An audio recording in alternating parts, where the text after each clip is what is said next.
TK Kirkland in the building. Man, I got a The motherfucker came. super special guest in the building tonight. This is very, very special to me. Legendary, the king, TK Kirkland. What it do? What's going on, family? Man, everything is going on. I want to just Let me first. tell your audience real quick. That's why I interrupt. Let me tell your audience real quick. I have no idea who this brother is on the phone. But what I like about him is that he's very professional. I was extremely tired, and I just like the way he conducted business. And he caught me on a good day, because normally I make people wait a month or 2 months before I get back to them. So I want to take my hat off to you, player, for running a professional business and getting at me truly in a professional way. So let me give you back the floor. Thank you so much. I just want to tell you, it's really an honor. I'm a huge fan. I have so much respect for you in so many regards that it's not even funny. I was talking to my aunt earlier about you, and she was actually amazed that I was able to accomplish this. And it's really a huge accomplishment for me and for my audience. Everybody's been excited. I got emails like crazy in about you. So I just want to just say thank you for taking time out of your busy schedule. I know you're a very busy person to actually do this interview for me. Yes, sir. Now, I wanna jump in on it because I feel like personally, I feel like you are one of the I just feel like you're not really getting your just due in this game, and I don't think that a lot of people really understand like how huge you are and how connected that you are in this entertainment business and have been connected for quite some time. Yeah, but when I hear that story, I try to enlighten people on the knowledge of entertainment, right? Right. A lot of people think that when people on television, they're millionaires. A lot of people see people who are not on television and think they're not millionaires. But I move a certain way through this industry. And the way I move through this industry is a fisherman can always see another fisherman from afar. And what that means is that you don't really have to be flamboyant or really putting your business out there, because I'm an old school guy, you know. I'm the kind of guy, sometimes I want to go to the top of the mountain and scream and go on social media and tell people what I got, what I achieved. But because I move a certain way and because of my upbringing, I just think totally different. But the people who know, they drop it. You know, the people who, when they get in the spotlight and certain questions are asked, they'll say, yo, TK Kirkland put me on. And the list is long. The list is a mile long. Like Jay-Z said, I made more millionaires than Lotto. So, wow, truly excited about that. Right. I just move it out. That's all. Yeah, I definitely I've always admired the way that you move, and I've always admired your relationships, man. Like the relationships that you have with so many different people in the entertainment business. It's amazing how these relationships that you've built over the years, and with your career and all of the people that you have influenced in this business as well. Well, I like the entertainment, but let me give you a heads up on something that people really don't know either. I'm also in the political game too. A lot of people don't know that I used to raise money for Maxine Waters years ago when she first got started, and Mike Davis out of Los Angeles, California, and me and her are good friends to this day. So I'm really connected in that political world in a very powerful way. I just keep low key from time to time. Right. So it's just not the music game or the comedy game. I just believe in life that you build a home one brick at a time. Like, I get hit all the time. People want to be successful, or they say they want to be like you, and people don't understand that you got to put. I say, well, if you want to be like me, you got to put 34 years in the game. It just don't happen overnight. It's just that I've been truly blessed. I got away with a lot of things that allowed me to be where I'm at today, and I'm just excited about it. Right. I definitely, man, I've watched all of your interviews, movies, all of the things, all of the huge accomplishments that you've done within your career. Now, are you're originally from New Jersey? Yeah, I'm originally from Jersey City, New Jersey. I always get shout out to Compton. I always get shout out to New Orleans. And the reason why I get shout out to Compton because Easy E is the one that gave me my start in the game. And then when I think about from the entertainment, I think about how me and Ludacris, when he was blown up, how he took me on tour, Nelly before he blew up, the Cash Money Millionaires, 50 Cent, Jay Z. And I let me give some love out to the West Coast. AMG, Second to None, DJ Quik, Too Short, like the industry, and they show me mad love, and I'm truly excited to this day. Wow. These people that you're naming, that's exactly what I'm saying. Like the magnitude of that alone to have those relationships, I just think that it's just amazing. And to have good relationships still with these people to this day, I think that it's awesome. Yeah, it's a blessing. I don't take time to think, and when I do think about it, sometimes I just start laughing. A kid from Jersey City, New Jersey, who went out there and did his thing. So I'm truly excited about it. How did you what what inspired you to even want to even get into the business? Was it something that you kind of stumbled upon, or Yeah, I you stumbled upon it. And okay? believe it or not, it was a freak accident back in the 80s when I was getting my master's degree. I had a confrontation with Eddie Murphy's brother, Charlie Murphy, that led to a fight.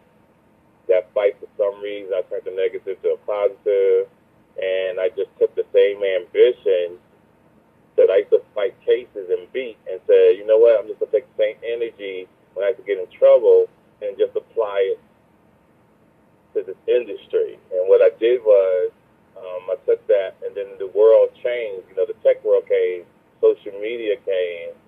People with money had an opportunity because in the 90s, you had to go through other people to get on. You had to go through this person, that person, and someone that liked you, you couldn't get it done. Or if you had money and you put a project together, it just sat around.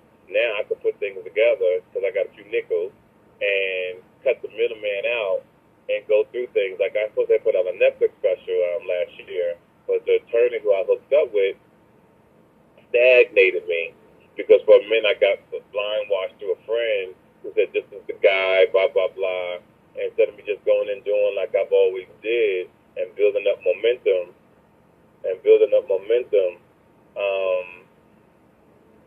he stagnated me for a minute. So now I'm catching back up the street to get back to the pack. So that's what I'm doing. So to the people who listen, if you have a dream, you have a vision, your money is right, don't let nobody put you on hold to slow you down, because nobody is going to bust their ass the way you will bust your ass. Absolutely. Do you And that hurts me about that special, because it should have been out. do you feel like that was something that was purposely done, that you were targeted in any kind of way, or like what's the deal with that? No. It's just the attorney wasn't to say who he was. See, the thing about the entertainment business, 99% of people that you meet are, I would say, liars. Okay. That's the kind if somebody tells you that they're gonna do something for you, you can't even say you're doing it until it actually hits the screen. Like you can have $1 million check that a project is coming out, and by the time that project is coming out, something happens, something gets canceled, and it never shows up. Right. So now, because people don't know the industry, you look at it as a liar. You look at, I knew he was lying, blah blah blah, and now you want to save face, so you pretty much got to be quiet until it actually goes out. Because I get hit all the time. People like, well, why you ain't saying nothing? I just took those lessons and just apply it to my life. I like to move in silence. I don't like to tell people nothing, but on a need-to-know basis. And it's just a safety mechanism. You don't want to be embarrassed. You don't want to have to explain things to thousands of people. Right. When you're in the industry. Right. And like How did you like? How did it? Man, I'm sitting here, and I've done a lot of research, and I mean like I'm looking at this, and you've actually toured with the legendary group NWA. How did that come about? Well, NWA, back then I was just a true hustler, being at the right place at the right time, and I was at a Bobby Brown, Tina Marie concert because what was funny about them, me, Bobby Brown, and New Edition was tight. I was hanging out with them. Me and Tina Marie was tight to help go how she used to cook for me and all that kind of stuff. Her and another friend of mine named Rudy, all was good friends. So we went to they was performing. I saw this young man walking around the stands, and the song came on called "We Want Easy," and I said, "Who made that song?" It was crazy.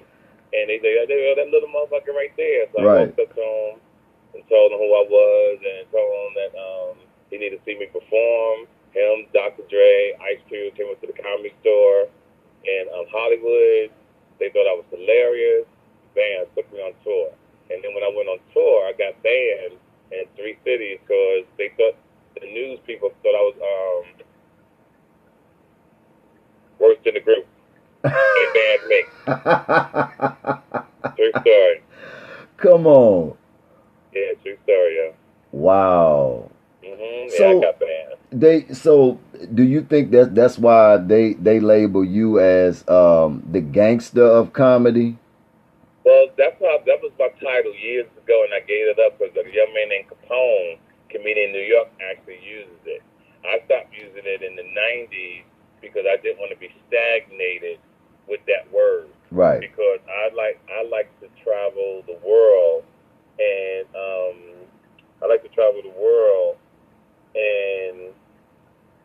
not be known as a gangster because the places I like to do, as far as casinos, Italy, places like that, you don't want to have gangster comedy right. in your name. See, I just see the world differently instead of having gangster comedian T.K. Kirkland. Right. I definitely agree with you on that. Mm-hmm. And what I wanted to know about because you and 50 pretty tight. What like? Yeah, 50 tight. How did that relationship come about? Well, 50 was my opening act. Well, he wasn't my opening act. We was on tour with the Cash Money Millionaires, the Rough Riders, DMX, and 50 was an unknown, unsigned artist that was on the tour. And what was so funny, I didn't really I knew 50 like that. I was just treating him with the utmost respect, treated him nicely because I was the MC. He got shot, like 9 times, almost died. I still didn't know it was him. Here's a crazy story. I still didn't know it was him. Years later, I'm in Detroit, Michigan, and 50 Cent is performing, him and Eminem. I'm standing behind the barricades. I knew all the security people, but they were acting like they didn't know me, playing games, being stuck up. So here comes a motorcycle parade with cops and the buses. They turn the corner. So I'm walking away to go position myself. 50 comes off the bus. He looks me dead in the eye and says, "Yo, he to the motherfucking K. You coming in the show?" And I didn't know he knew me. Yeah. I didn't know because I meet so many people. I didn't know he really knew me. And I said, "Yeah, I got to go get my son." Yo, he waited right there. He didn't go in the building. He didn't leave. He waited right there till I got my kids in.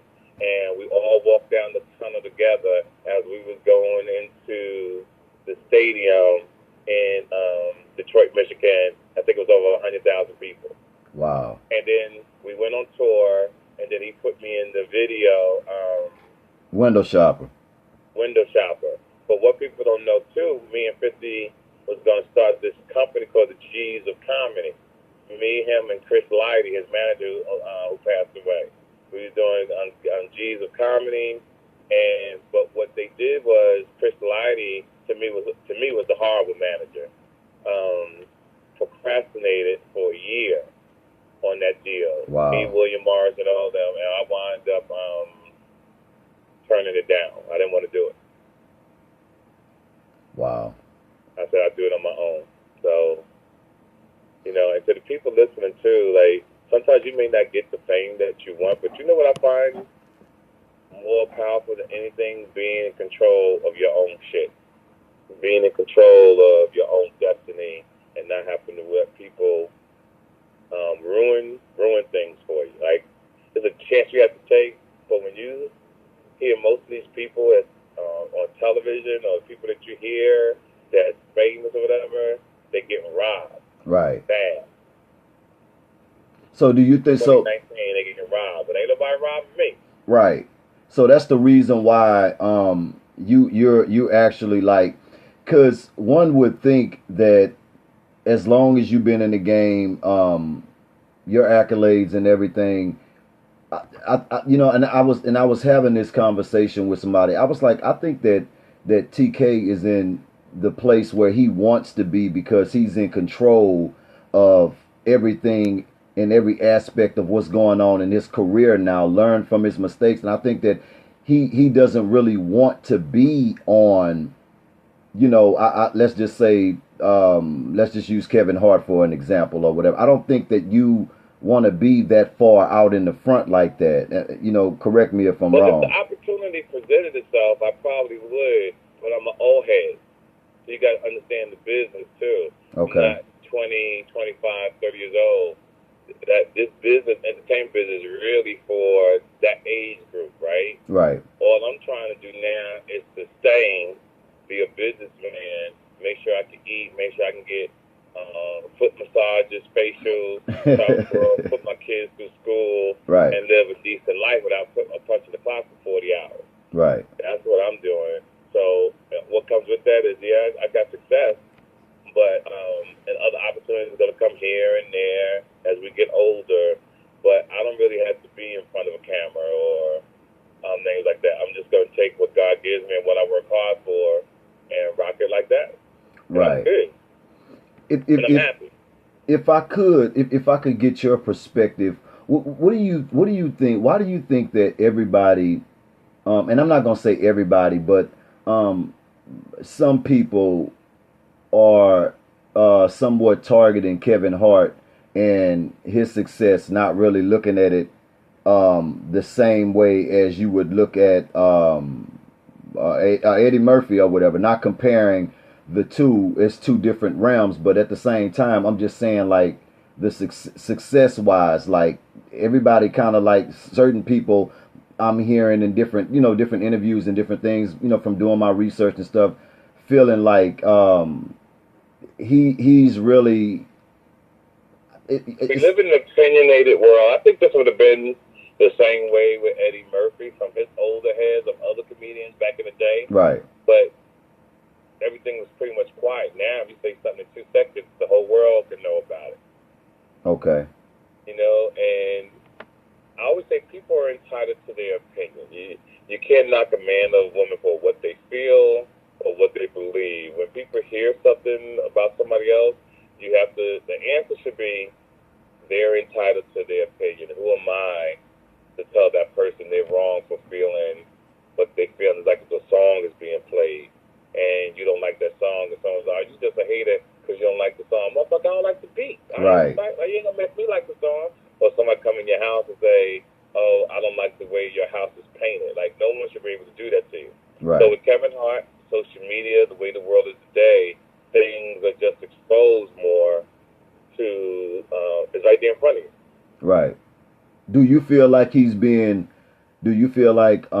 with them digging up things from years ago, do you feel like he's being targeted or some would say they're trying to give him a warning or let him know that, who's really in control of your success and everything that's going on by them doing that? Gay people have rights too. They have rights too. And if they brought it up, and was upset about it, I think it's go back that many years, but we live in a world that's just waste, Right. What people, and I see the world different than most people. I see the LBGTQ as one of the most powerful organizations in the world, because here you got these people who got together at Starbucks or something, had a latte, and them motherfuckers came up with a crew, and they running shit cold. Right. They got the T. Now they added the Q for queer. So it's 5 of them motherfuckers down. I don't know how many other letters they're going to add on as the years go on, but you got to respect them, you know? Right. So, you know, I always tell people, I'm not against gay people. You know, I'm not against them, but in my day, gay people really knew their place. They came out about 12:05, and they was back in the house about 4:30. Absolutely. 45. Right. No foul. That's just the way it was. Right, right. It was more in the closet more. Motherfuckers walking amongst us. Right.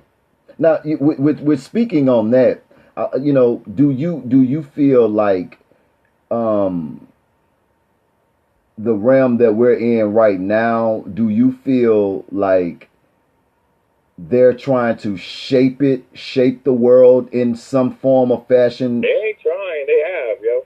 Okay. Yeah, they have. It's an epidemic. And do you think that they're making the entertainers conform to that lifestyle now to advertise it and wear the purses and you know, but make it look like it's cool because we got, you know, I got $100,000 in this woman's purse, so it's cool type deal or whatever. I mean, like. Well, I don't really know because I'm not gay and I'm not in the room and I don't know what they talk about. Right. You know, so I really don't know, and you know. You see it though, right? Well, I'm not connected like that. Like I don't roll in that area like that. Got you. Yeah, I don't really care. I'm a man's man. I do what I do. I don't really roll with comedians. I don't really roll with producers. I really just do my thing and stay quiet, stay out the game. Right. Got you. That's how I move. Now let me ask you this. Recently, Young Buck has heard about that. Yeah. Transgender? Well, not really the transgender situation, but he which that was a situation with him and Dwight Howard and all of these different people that's, you know, all this stuff is coming out or whatever. Right. But Young Buck is going on a rampage about, I guess, him and 50's back into it because the last time I thought that they were all good. You know, everybody was working over there, and then it's like now I'm seeing him, you know, fighting about his money, the money that's being owed, and he's, you know, exposing a lot of things or whatever. Like, you know, do you know anything about that? Well, here's the thing, you know, I always say a man got to handle his business, and if somebody owe you money or a contract that you sign, if you're not smart enough to handle your business, then you get what you deserve, unfortunately. That's why they have attorneys. That's why they have examples of people. What I mean by examples, you got so many artists from TLC to the Temptations on up. Tony Braxton, right. That's been robbed, and you have to use that those are examples. Examples help you that you don't go through the same thing. Right. I definitely understand. I like Young Buck. That's my man. I love him. 50 is 50. That's who he is. Buck is Buck. That's who he is. And, you know, I'm just a... Let me tell you, man, ain't nobody getting me. That's all I can say. Right. I ask you because, like, you're brutally honest about things, man, and I love every interview that I've ever watched, man. I watch them multiple times because I always learn something every time I watch an interview with you.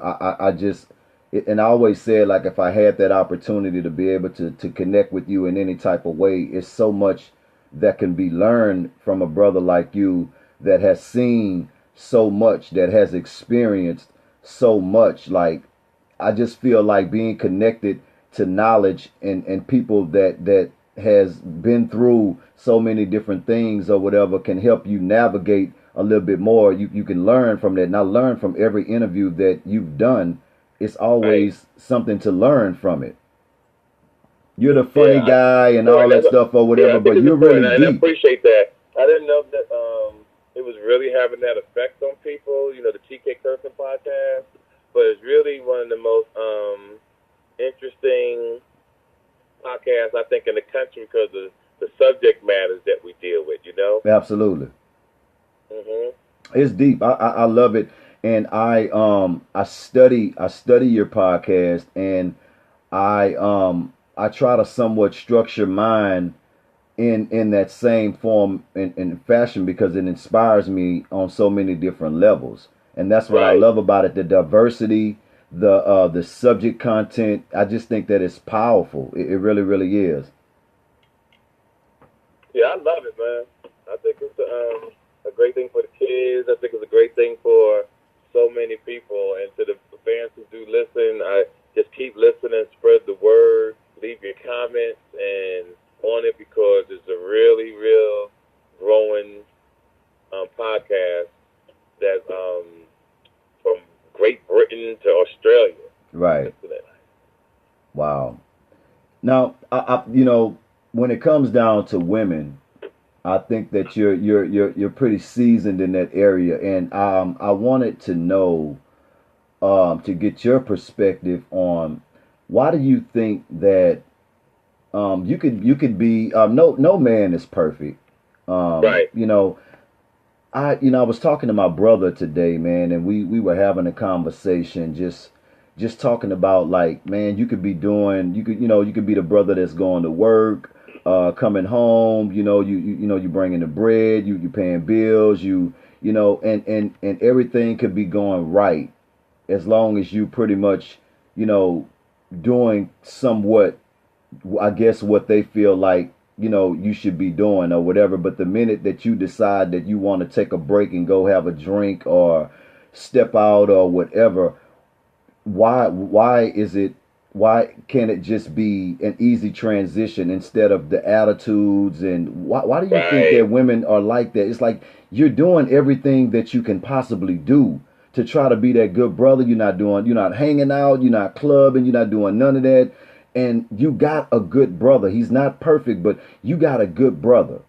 But yet you would rather push him out of the door to the point to where he's like, well, look, I'm leaving. I've been, in this house, yada yada yada. I'm stepping out, going get me a drink. Now he's aggravated leaving, and now he's wide open for anything the subject to happen. Why do I you think like that it's that. like That's a that? good question. And what? So here's the world. Watch it. I'm gonna give it a nutshell. In the world, men know so much about women. They get upset, they move, etc. They get mad. You bring them flowers, you apologize. But I can tell you, women don't know shit about men Wow. at all. Like we should have a class to teach women about men. And women will get so upset and so confused, like if you're going 3 hours, you deserve that you want to be in the streets all day, but you ain't want to spend time with me. Right. Well, shit, it takes 30 minutes in traffic to get where the fuck you gotta go, Exactly. and then there's another 30 minutes to get back in traffic. But when because women are emotional, they get caught up. They check in what they gotta check, and sometimes you just can't explain to some females. Some females you can't explain to, and I think that's where it comes down to until you leave their ass. But then they'll say, "Oh, fix it," or "Why are you leaving?" Or then you got some women who will say, "Fuck it, leave," Right. and then really find out that they really did have a good dude. And then you got, oh my God, he really was a good guy because no one has everything. Right. Right. Right. So you got to choose your pain, so to speak.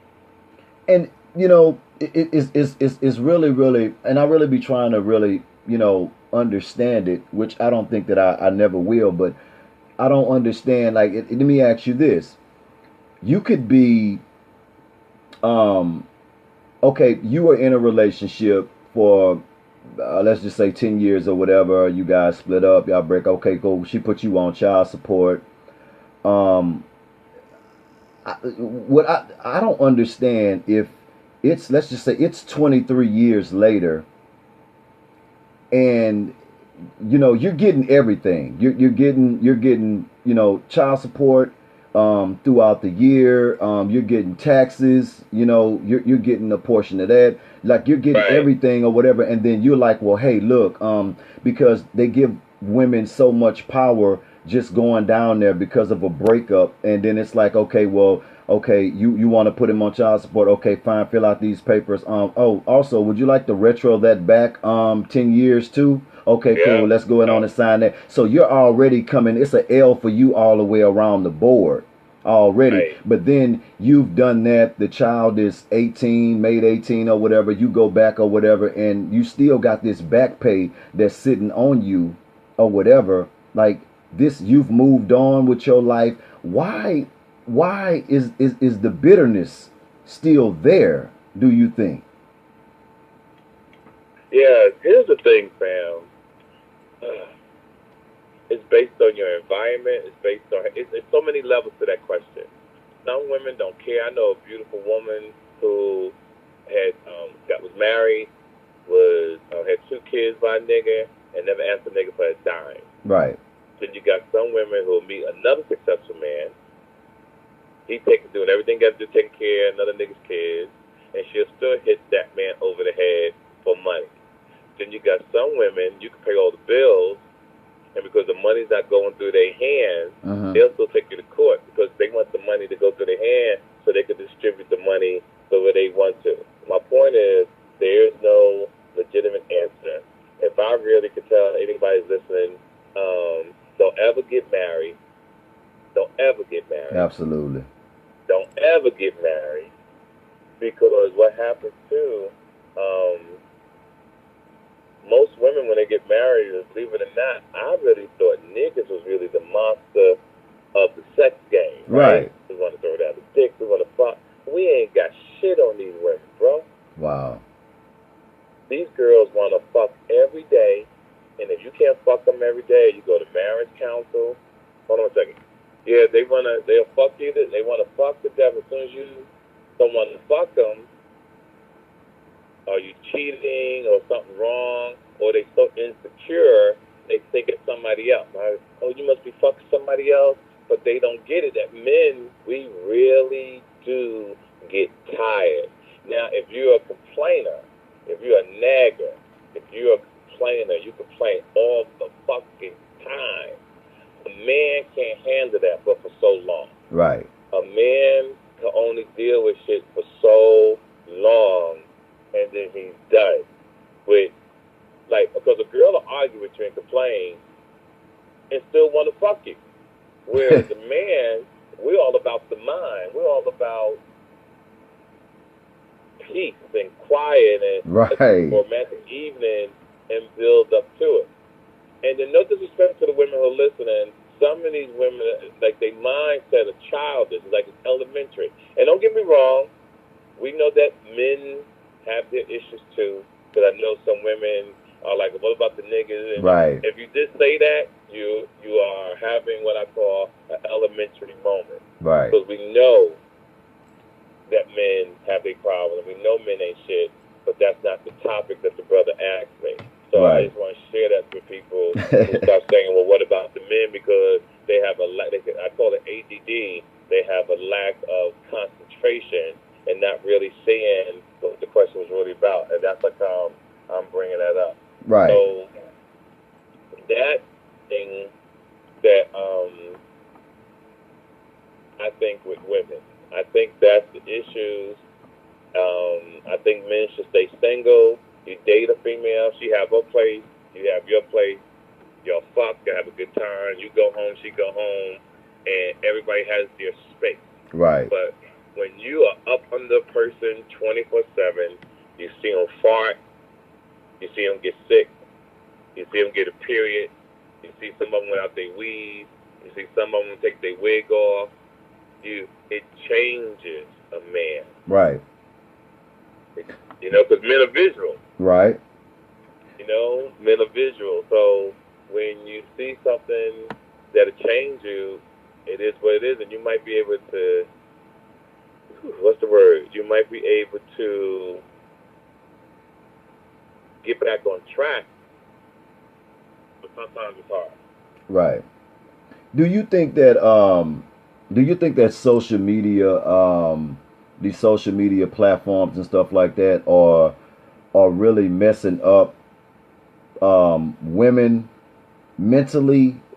Because it's almost to the point now to where it's like, okay, you got so many, like you know, before social media platforms and stuff were introduced or whatever, you didn't even know that it was a plethora of that many women out there. Like you can't even really log on without seeing, you know, so many different women, from all over, all different types, whatever, all over, just beautiful women or whatever. Do you think that it's really kind of messing them up mentally, because it's almost to the point to where you can't even really have a conversation with a woman without them automatically trying to see what you're worth, or what you're pulling up in, or it's not like how it used to be anymore. Do you think that social media plays a big part in the mental change with the woman, because it's providing a platform for even no name people to get some type of attention? So here's the thing about life, right? I think social media and all that is a good thing because they make a man step up his game. But there's a manual in life. The manual in life is to the manual in life is to know who and what women are. And let me explain to you what that means.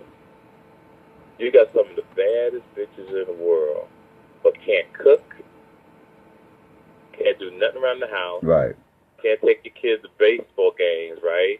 Well, guess what? You don't have kids with them. You fuck them, you take them on a nice little trip, right? Right. And you go home. That's what you do. That's what you do.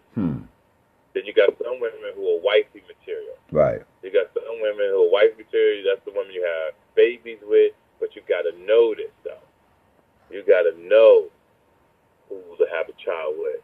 You got to know who to fuck with. Man, I agree because with you most on that. men go for the popular hoes. Right. And you see what I'm saying? Right. So, you know, and here's the thing, like, it's sad. Now, the popular hoes, some of them can fuck your brains out and you want it. And then the girl you want to have a child with and do your thing, guess what? She can't fuck. She can't suck dick. Because once you know what good pussy is, and once you know what good dick is, if you don't get it with the person that lives in your home, you got problems. It's going to be a problem. It's going to be a problem. Wow. It's going to be a problem. So that's a major issue, yo. And it might take a lifetime to find that. Yeah, it does take a lifetime, you know. And if you don't know what it is and never felt it, you could get past. That's how come you listen to my show. I always say men should have their money right, women should have their money right. Mm-hmm. Just in case that if you get together and it doesn't work out, guess what? The transition is smooth. Right. If you got to go separate ways. That's all I'm saying have money for. Right. It's your insurance blanket. Right. Now, insurance blanket. You want to be able to make the transition smooth. You know, that's interesting, man. Like that's very, very deep, and we could touch on that topic all day long. All day long. I wanted to, because I know you're a specialist in that area, man. I'm not gonna lie. I love when you talk about the women and men perspective. You're definitely gonna have to come back on. I want to do a special just about that. I'm telling you. Absolutely. Now, I wanted to ask you, man, what is your take on Adrian Broner, man? Like, I mean, what it just. Like I said, so many levels to Adrian Broner as well. And one, an OG should have pulled him to the side and snatched him up and gave him dignity as a man and class, right? Right. Because that's what he's lacking.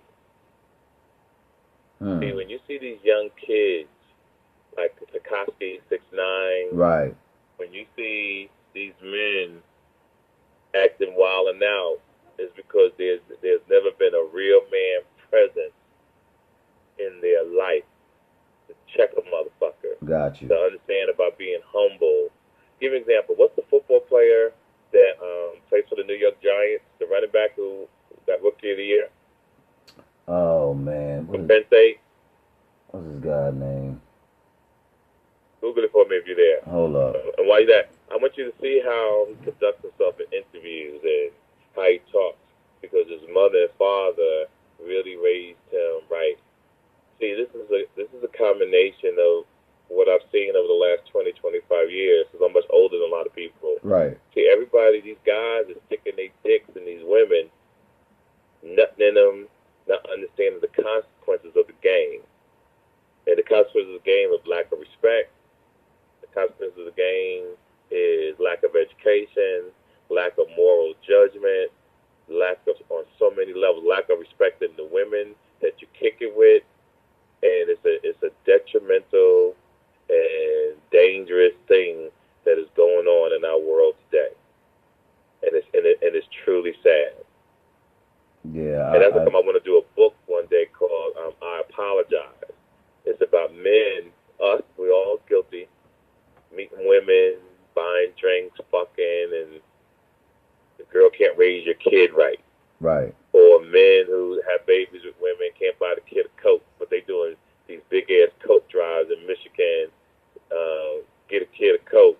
Because, and I hosted it one year, and I said to myself, what the fuck we doing a coat drive for? You mean to tell me niggas out here fucking don't want to get their kid a coat? Right. I can understand that shit, yo. So it's everything. That's what I'm about to tell you. Everything that has happened to this world is based on man conduct. How men have presented themselves over the last 100, 200 years. Wow. Because men were supposed to really take care of women, but we got into power and we just respect them. We talk shit to them. Right. And that's how they came up with child support. Child support really wasn't for the black man, right, but white men. White men was doing that to women. Right. You know, when the independent movement was coming along for Afro Americans back in the day, that was for white women. Not black women. I just learned something. Yeah, and what they did was they came up with this thing about this so that they could take the attention off black people, because whites was in competition with blacks. And that's like I always try to talk in my shows and teach generational wealth and get your credit together, because we're so far behind the 8 ball, and people don't understand. People are blind.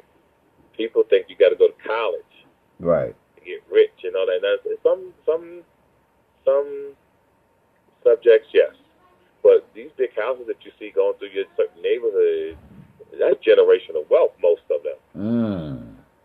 That's money that's been passed down from generation to generation, and people have. You can't. All them motherfuckers ain't go to school and get rich. You got to kiss my motherfucking ass. Right, right. You right about that. I'm sorry. You right about that, TK, man. Wow. Sorry, that did not happen. So my goal is to start teaching people about life insurance. Like I'm gonna start having programs over the next couple of years. Start teaching about life insurance. I'm gonna even start up a company. Well, Prime America is going to start give me a company in Vegas to start doing shit. I just wasn't ready for it yet. So oh, wow. I'm for that now. So that my goal over the next 10 years is try to get a million or more Afro-American men and women insured or to protect themselves, because it's a serious game that people go through here in life, not taking it seriously. Man, that is gonna be awesome. That's definitely gonna be awesome. It's very serious. So now I wanna I know, you know, I'm not everybody's pretty much burnt out on it, but man, I have to ask a brother with your intellect and your experience, you know, being in this business and seeing a lot. I just want to get your perspective on the R. Kelly situation.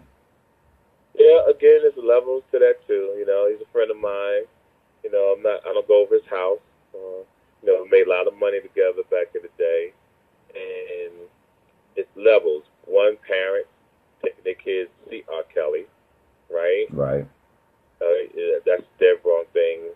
But I'm kind of mad at R. Kelly because if you're a pimp or a player, whatever title you use it, if your dick is that magical, why not teach these girls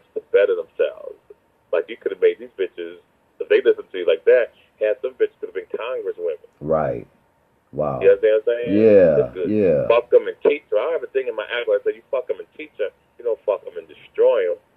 So you fuck them and teach them. Okay, girl, I love you. Listen, make sure you study. Make sure you get your shit together. And go visit your mom this week. This nigga taking and keeping the motherfucking kids, yo. Like, nigga, don't keep them. Man, you crazy. Yeah, don't keep them motherfuckers. Man. Fuck them and send them home. Right. Put a little bread. Send them to college. Send them to college, like you say, man. Set them up. Set them up for success. Set them up for success. Not going around smacking bitches because they don't listen. You R. Kelly. If a bitch get out of line, you bring them into the living room and you sing to them bitches. You got some of the biggest catalogs in the world. I'm you got serious. To sing to these bitches, man. And them bitches just fall right back in line. But you know what it is? That ties in, TK, to what you just said. It goes back to having that older figure around, that old head that's gonna put that knowledge in, that guidance. No guidance, man. No, you know what I'm saying? That's what I always say. Who raised you? Who raised you? I love that. But it's a powerful metaphor. Man. Who raised you has everything to do the way your life is today. Absolutely. And everybody is coming out now. Everybody is saying, everybody got a different story. Everybody got a take on it. We've heard a lot of these allegations years ago. Why it's resurfacing again and coming back up? Like, I don't know, but like, what's the difference between him and Bill Cosby?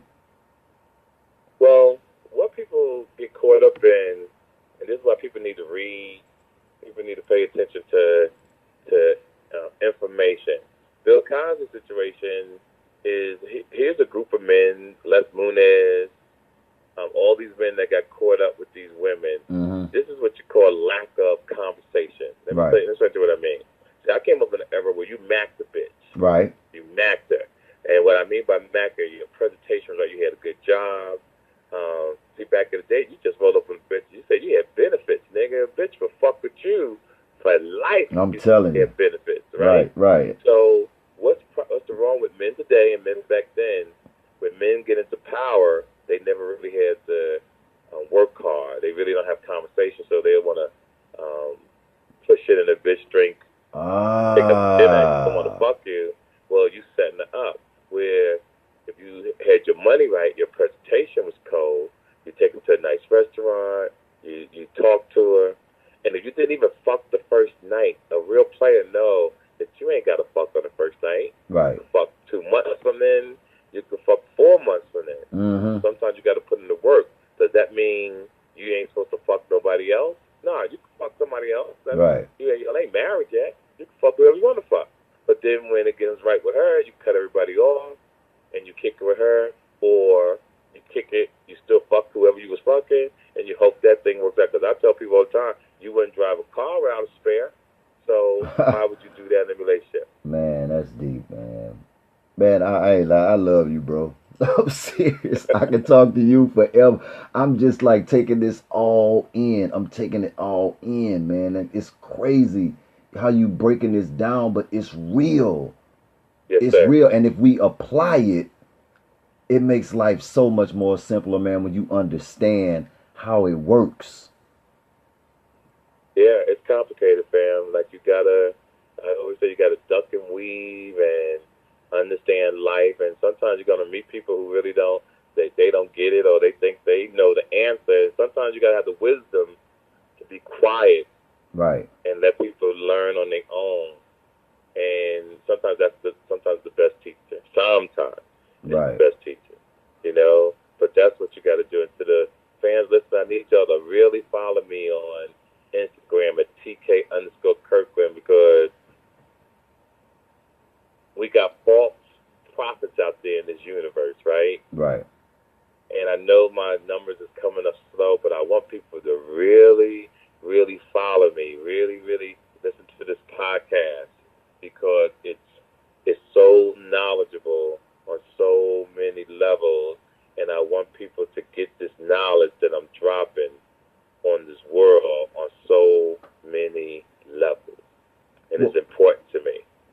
really appreciate you reaching out to me. I really appreciate you conducting yourself as a true professional.